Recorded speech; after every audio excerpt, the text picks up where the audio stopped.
My parents kicked me out for working too hard. When I became successful, I set up a test that exposed their true colors. I, 29M, never thought I'd be writing this story, but recent events have forced me to confront my past in ways I never expected. 12 years ago, I was thrown out of my childhood home with nothing but a backpack and $40. Now, I'm a successful tech entrepreneur, and my parents want back into my life. But let me start from the beginning, because what happened last week changed everything I thought I knew about family, forgiveness, and closure. It all began during my junior year of high school. We weren't poor, but we weren't well off either. My parents both worked regular jobs, dad at the local factory and mom as a receptionist. They were always clear about one thing: college would be my responsibility. We just can't afford it, they'd say, but somehow they managed yearly trips to Florida and bought new cars every 3 years.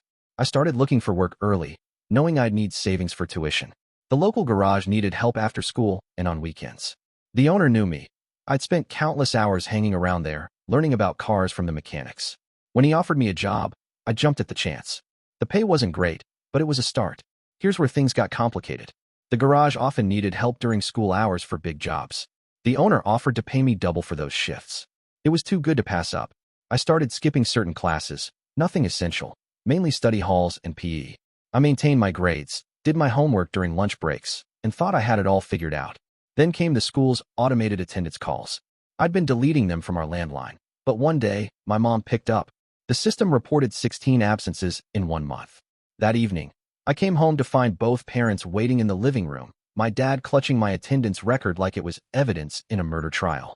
The argument that followed still plays in my head sometimes. "No son of mine is going to be a dropout," my dad yelled. I tried explaining about saving for college, about maintaining my grades, about being responsible. Mom cut me off. Responsible? Lying and sneaking around is responsible. They gave me an ultimatum: quit the job or get out. "We're doing this because we love you," Mom said, but her voice was cold. Sometimes kids need tough love to learn. I'd like to say I carefully weighed my options, but at 16, pride and anger make a dangerous combination. "Fine," I said, grabbing my backpack. "I choose the job." I stuffed some clothes in my bag, grabbed my savings from my sock drawer, all $40 of it, and walked out. I honestly thought they'd stop me. They didn't. That first night was the hardest. October in the Midwest isn't kind, and the rain made it worse. I ended up sleeping in the garage's break room, curled up on a moth-eaten couch that smelled like motor oil. The next morning, my boss found me there. Instead of firing me for breaking in, he sat down and listened to my story. What happened next showed me that sometimes strangers can be more family than blood. My boss made some calls. His brother owned a small computer repair shop across town and needed help. More importantly, there was a tiny studio apartment above the shop. It wasn't much, basically a room with a bathroom and a hot plate, but it was shelter. The deal was simple: work at the repair shop after school, handle emergency repairs on weekends, and the apartment was mine. I kept my garage job for mornings and weekends when I wasn't on call. Between the two jobs, I managed to stay in school and feed myself.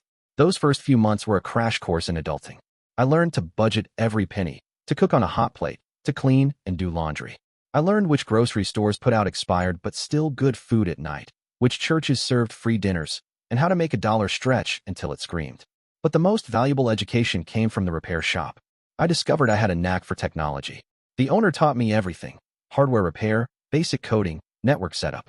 I soaked it up like a sponge. During slow periods, I'd study, both for school and for tech certifications. I graduated high school with honors, though my parents didn't come to the ceremony. College was still out of reach, but by then I had something better: real-world experience and certifications. I started taking on freelance tech work, building websites for local businesses, setting up networks. Word spread. My client list grew. By 20, I had my own legitimate business. By 22, I developed inventory management software that caught the attention of some investors. By 25, my startup had 60 employees. Last year, at 27, I sold the company for 8 figures. Through all of this, I had no contact with my parents. They never reached out, and I was too busy building my life to look back. I heard bits and pieces through the small-town grapevine. They'd retired early thanks to smart investments. Funny how money for college had been impossible. They'd moved to a bigger house. They'd joined a country club. Then came the Facebook message last week. "We've been thinking about you constantly," Mom wrote. "We heard about your success. Your father and I would love to meet. We've changed so much. Please give us a chance to make things right." I almost deleted it, but something stopped me. Maybe it was curiosity. Maybe it was that small part of me that still wondered if they ever regretted their choice. So I agreed to meet them at a local coffee shop, but I had a plan. I spent a week setting things up. I rented out the entire cafe for the morning and hired actors to play specific roles. But here's the thing, I didn't just hire actors. I found people who actually live these roles and offered them both payment for their time and real help. The homeless teenager was actually a kid I met through a youth shelter.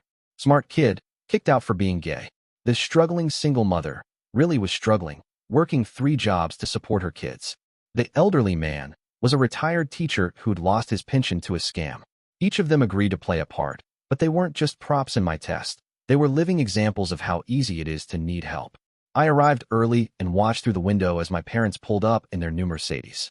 They looked older, grayer, but still carried themselves with that same air of superiority I remembered. They had to walk past my hired participants to reach my table at the back. The homeless teen asked them for spare change, explaining he needed bus fare to get to a job interview. They walked past without even looking at him. The single mother, struggling with grocery bags, dropped them right in their path. They stepped around her scattered items without offering help. The elderly man, sitting on a bench, asked if they could help him read a letter from his insurance company. "Sorry, we're in a hurry," they muttered. When they reached my table, they were all smiles and tears. Mom tried to hug me. I stepped back. They sat down, and the performance began. "We've missed you so much," Mom said, dabbing at her eyes with a monogrammed handkerchief. "Not a day goes by that we don't regret what happened." Dad chimed in. "We were too harsh. We see that now. But look how well you turned out. Our tough love worked after all." I let them talk for exactly 5 minutes.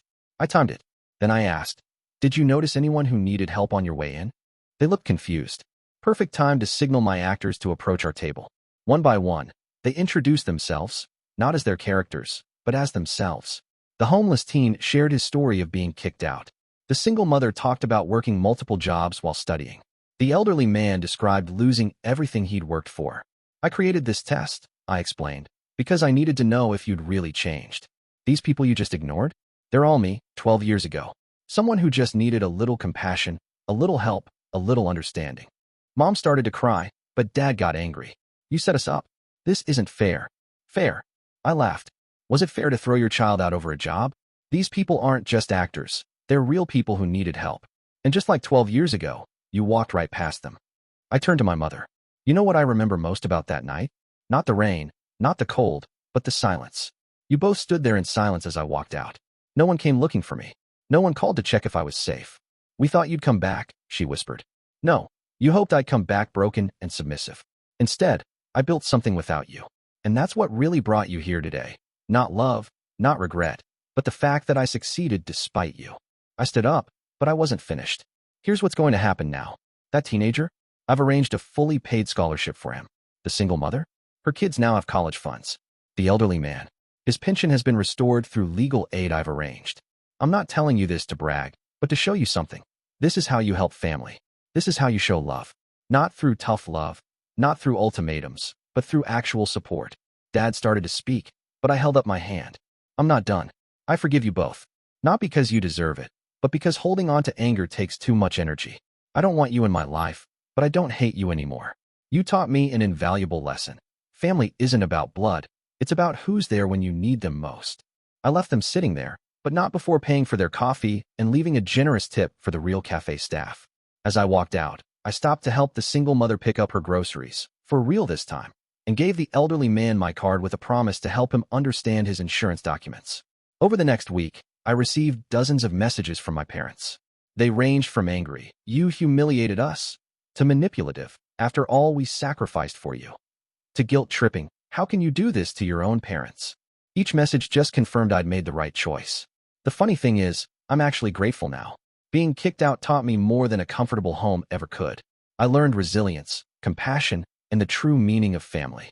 My real family now includes my old boss who gave me that first chance, his brother who provided a home when I had none, and countless others who helped me along the way. Success isn't measured in dollars. It's measured in the lives you touch and the people you help. My parents never understood that. They still don't. But their greatest failure became my greatest lesson. Sometimes the family you choose is worth more than the family you're born into. I don't know if my parents will ever truly change. That's not my responsibility anymore. What I do know is that I'm breaking the cycle. The scared 16-year-old who slept in a garage has become someone who helps other scared 16-year-olds find their way. And maybe that's the best revenge of all, not getting even, but becoming someone better than those who hurt you. Because in the end, the opposite of abandonment isn't attachment. It's becoming someone who would never abandon others.